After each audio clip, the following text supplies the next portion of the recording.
So we're here live at SEPC Southern Exposure in Tampa, Florida. Thank you for being with us.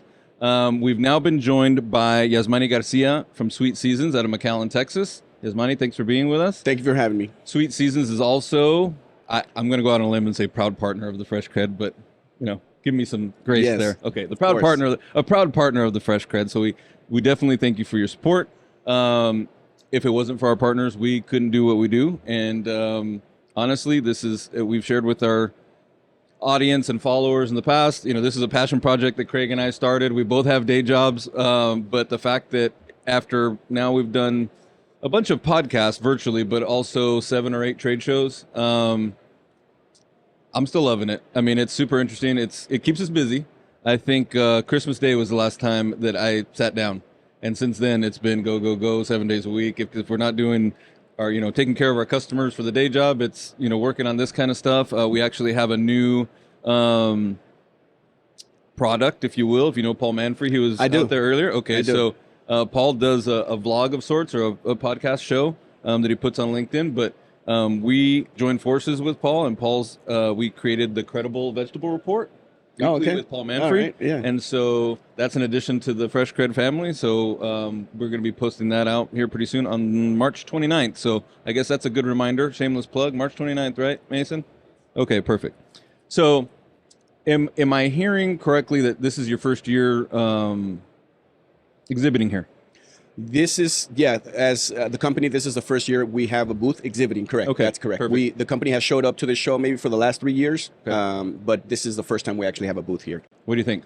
I love it. Yeah. I love it. I've been here for 24 hours, and I can't get enough of it. The show's great. I mean, we talked about it earlier. We've had several guests on. Definitely the daddy of the regional shows, in my opinion. I started coming right after, these guys kicked it off in 1999. What is new and exciting at Sweet Seasons? What do you have at your booth? We're going to go over there here in a little bit, but maybe while we're here talking, you can share with our audience a little bit about what's new from in the line of offerings from Sweet Seasons, or why. Sure. So, one of the things at Sweet Seasons is we're always looking for something new. We don't stay in the same thing every year. Every year we have a different season for a different item. This year, our new line of super peppers, and these are the most spicy known to man. Okay, so they're not just super in color. They'll make you run super fast as well. If you want to be next to a waterfall when you try one of these. So I'm not going to challenge you now, but we will challenge you at our booth. I have to fly tomorrow. You'll take the Sweet Seasons Challenge, hopefully, over at Sweet Seasons. Well, we want to show you more tropical stuff. But yeah, that's what we do. We try to innovate. We try to bring new stuff every day. We are not still at any time. Of course, we have our main items, but every year we have a joke in the company that we just don't know what we're going to end up selling. Maybe it's going to be seafood next year. We're just constantly changing what we're doing. And this year is super peppers, and we're having a lot of fun with it. That's awesome. So there's a parallel there. So I know somebody that's in pharmaceutical sales. They don't know what they're going to be selling next year, but this is the best medicine, fresh produce. We've talked about it being the best cleaning, burning energy known to man, right? Correct. So, but that's really interesting. The fact that you'll have to stay that nimble, right? So there's something to be said for somebody that moves the same thing year in and year out, but there's also something to be said for an organization that can shift on the fly like that and spool people up and become experts in a new item. So I'm not going to taste that, but they're beautiful. I'd be afraid to touch them because who knows what would happen. So this is what? How many ounces? This will be 1.75 ounces. Okay. So just a little bit under 2. This is the yellow version. They're both Carolina Reapers. And this is the yellow version and the red version. Most people associate the red one with being the hottest one. And I think it's true. Now, I've watched a show. I don't remember if it's on Netflix or not, but it's about folks that are just crazy about hot peppers. I don't know if you've seen it or not, but I'm only like 2 episodes in, and they were talking about the Carolina Reaper. But they say that there's another pepper that's hotter. Now, is that arguable, or is that? Yeah, I guess you can argue. Ghost pepper is on there, on the top as well. And there's just more varieties coming up every year. So yeah, I'm pretty sure that there is a constant debate about that. But so far, I think everybody is. You can kind of say the Carolina Reaper is on the top right now. So this is retail, obviously. Is there a food service demand for this type of product? So we do have this in bulk as well for our wholesale, but yeah, this is mostly like a retail presentation. And that's really where the demand Beautiful. is. We're catching a lot of fire, not only by eating it, but also because there's a trend going on with all these peppers where like fast food places are trying to incorporate, come try this burger with ghost pepper. And so we're catching on that trend as well. So that has really helped us to get this product known.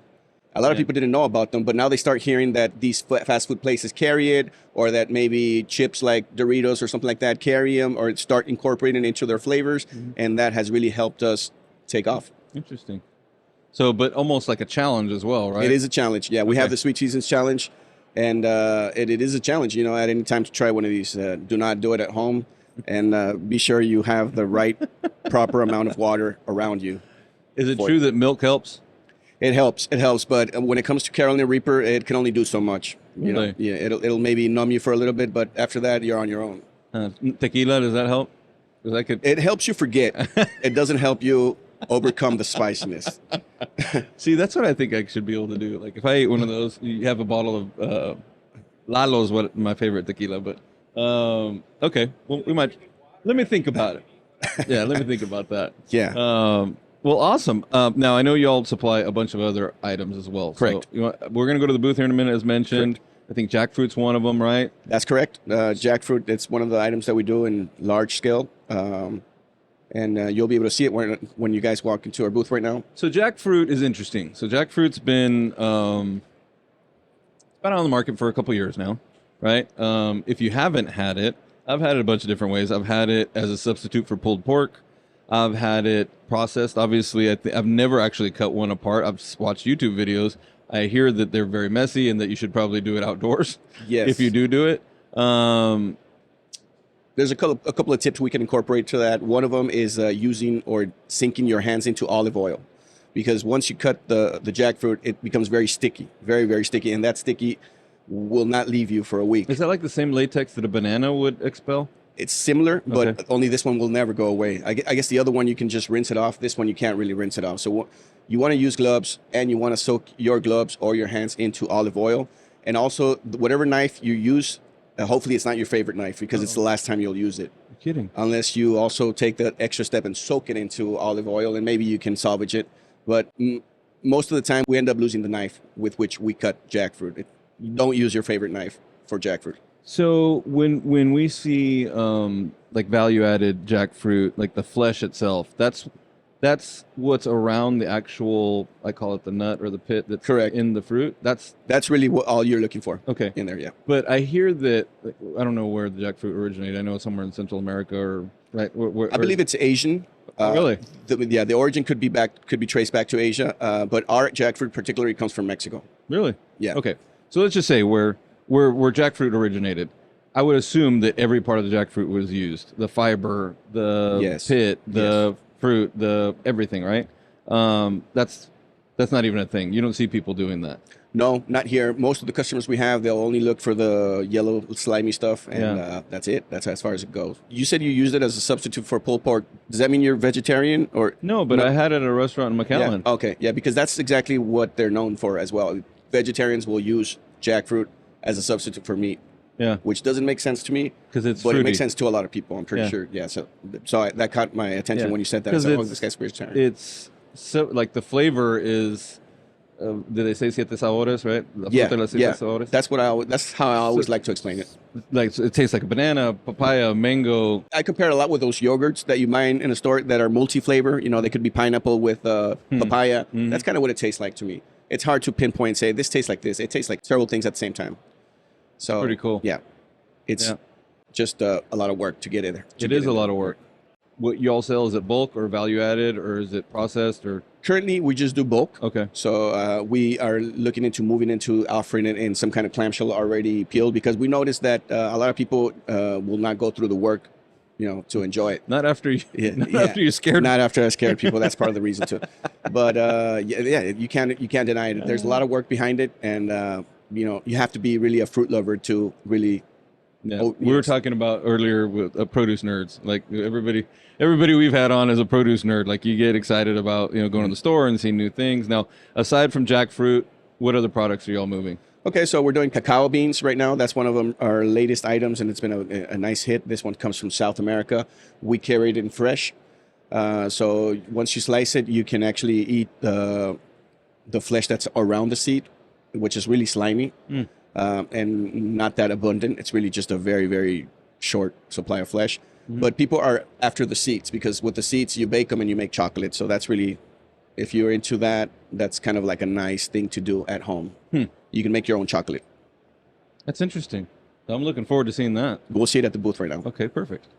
Anything else exciting? New initiatives, something on the horizon that you could share with our listeners? Well, at this point, we are basically just excited to get more people to try our super peppers. That's our main focus for the 2024.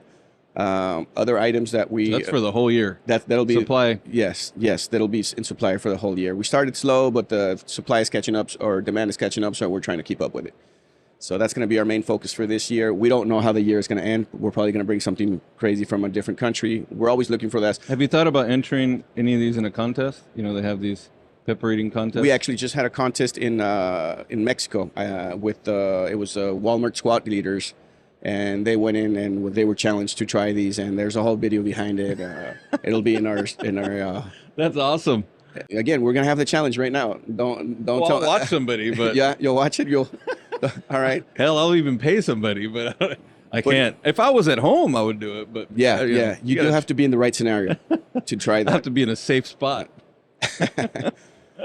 And other exciting stuff, yeah, like you mentioned, jackfruit is pretty exciting for us. It's a big mover for us. Cacao beans and super peppers would probably be our most exciting items of this year. That's cool. Great. Well, we're going to go over to the booth here in a minute and check that stuff out so y'all can see it as well.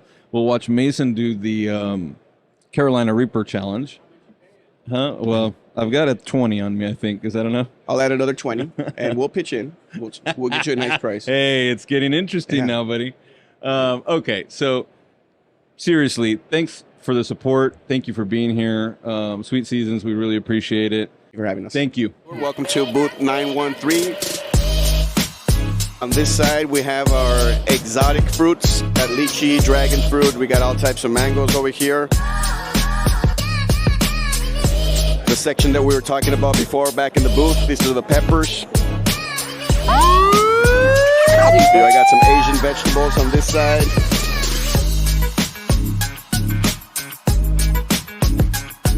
Common vegetables, the ones you take at home every day. Super peppers as well. So yeah, thank you for being here in booth 913, Sweet Seasons. Come back.